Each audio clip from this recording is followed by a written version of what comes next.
ಈ ಪಲ್ಯದ ರುಚಿಯಂತೂ ತುಂಬ ಅದ್ಭುತವಾಗಿರುತ್ತೆ. ಇನ್ನು ಆರೋಗ್ಯಕ್ಕೆ ಸಂಬಂಧಪಟ್ಟ ಹಾಗೆ ಇದ್ರ ಬಗ್ಗೆ ಎಷ್ಟು ಹೇಳಿದರೂ ಕಡಿಮೆ ಅಂತ ಅನಿಸುತ್ತೆ ನನಗೆ. ಹಾಯ್ ಹಲೋ ಎಲ್ಲರೂ ಹೇಗಿದ್ದೀರಿ? ಚೆನ್ನಾಗಿದ್ದೀರಿ ಅಂದ್ಕೊಳ್ತೀನಿ. ನಾನಿವತ್ತು ಮಡ ಹಾಗಲಕಾಯಿ ಅಥವಾ ಕಾಡು ಹಾಗಲಕಾಯಿ ಪಲ್ಯವನ್ನು ಮಾಡೋಣ, ನಿಮ್ಮ ಜೊತೆ ಶೇರ್ ಮಾಡ್ಕೊಳ್ಳೋಣ ಅಂತ ಹೇಳಿಬಿಟ್ಟು ಹೊರಟಿದ್ದೀನಿ.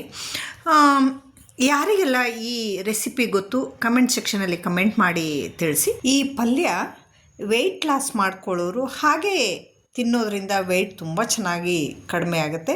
ಅನ್ನದ ಜೊತೆ ಚಪಾತಿ, ದೋಸೆ, ರೊಟ್ಟಿ ಜೊತೆ ಎಲ್ಲದಕ್ಕೂ ಈ ಪಲ್ಯ ತುಂಬ ಚೆನ್ನಾಗಿರುತ್ತೆ. ಹಾಗೆ ಬ್ಲಡ್ ಶುಗರ್ ತುಂಬಾ ಚೆನ್ನಾಗಿ ಬ್ಯಾಲೆನ್ಸ್ ಆಗುತ್ತೆ ಇದರಲ್ಲಿ. ಕಿಡ್ನಿ ಹೆಲ್ತ್, ಲಿವರ್ ಡಿಟಾಕ್ಸಿಫಿಕೇಷನ್ಗೆಲ್ಲ ತುಂಬ ಒಳ್ಳೆಯದು ಈ ತರಕಾರಿ.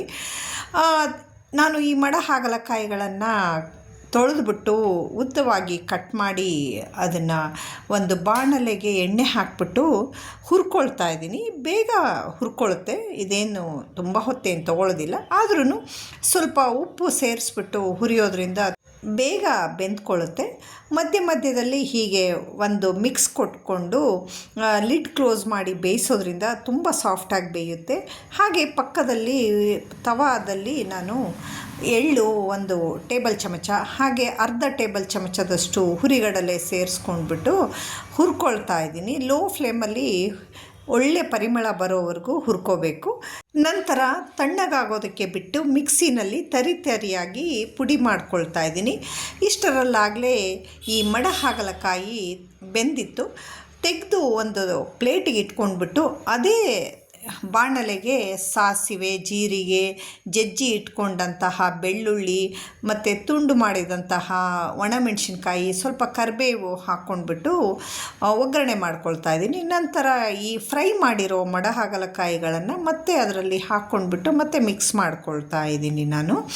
ಅದಾದ ನಂತರ ಇದಕ್ಕೆ ಒಂದು ಸ್ವಲ್ಪ ಅರಿಶಿಣ ಪುಡಿ, ಒಂದು ಸ್ವಲ್ಪ ಮನೆಯಲ್ಲಿ ಯೂಸ್ ಮಾಡ್ತೀವಲ್ಲ ಅದು ಸಾಂಬಾರು ಪುಡಿ, ಬೇಳೆ ಸಾರಿನ ಪುಡಿ ಅಂತ ಹೇಳ್ತೀವಲ್ಲ ಅದು, ಮತ್ತು ಅಚ್ಚ ಖಾರದ ಪುಡಿ, ಧನಿಯಾ ಪುಡಿ ಎಲ್ಲವನ್ನು ಸೇರಿಸ್ಕೊಂಡು ಮತ್ತೊಮ್ಮೆ ಮಿಕ್ಸ್ ಮಾಡ್ಕೋಬೇಕು. ಆ ಮಸಾಲೆ ಎಲ್ಲ ಚೆನ್ನಾಗಿ ಬೆರೆಯೋ ಥರ. ಈ ಹಂತದಲ್ಲಿ ಉಪ್ಪು ಏನಾದರೂ ಕಮ್ಮಿ ಅನಿಸಿದ್ರೆ ಇನ್ನು ಸ್ವಲ್ಪ ಹಾಕ್ಕೊಳ್ಬಹುದು. ನನಗೆ ಕಮ್ಮಿ ಅನ್ನಿಸ್ತು, ಹಾಗಾಗಿ ನಾನು ಉಪ್ಪು ಹಾಕ್ಕೊಂಡೆ. ನಂತರ ಮಿಕ್ಸಿನಲ್ಲಿ ಪುಡಿ ಮಾಡಿ ಇಟ್ಕೊಂಡಂತಹ ಬಿಳಿ ಎಳ್ಳು, ಹುರಿಗಡಲೆಯ ಪುಡಿಯನ್ನು ಹಾಕ್ಕೊಂಡ್ಬಿಟ್ಟು ನಿಂಬೆಹಣ್ಣನ್ನು ಹಿಂಡ್ಕೊಳ್ತಾ ಇದ್ದೀನಿ. ನಂತರ ಸಣ್ಣದಾಗಿ ಕಟ್ ಮಾಡಿ ಇಟ್ಕೊಂಡಂತಹ ಕೊತ್ತಂಬರಿ ಸೊಪ್ಪನ್ನು ಹಾಕ್ಬಿಟ್ಟು ಒಂದು ಒಳ್ಳೆ ಮಿಕ್ಸ್ ಕೊಟ್ಟೆ. ಪಲ್ಯ ರೆಡಿ ಆಯಿತು. ಈ ಪಲ್ಯದ ಬಗ್ಗೆ ನಿಮ್ಗೇನು ಅನ್ನಿಸ್ತು ಅಂತ ಕಮೆಂಟ್ ಸೆಕ್ಷನಲ್ಲಿ ಕಮೆಂಟ್ ಮಾಡಿ ತಿಳಿಸಿ. Thank you, bye.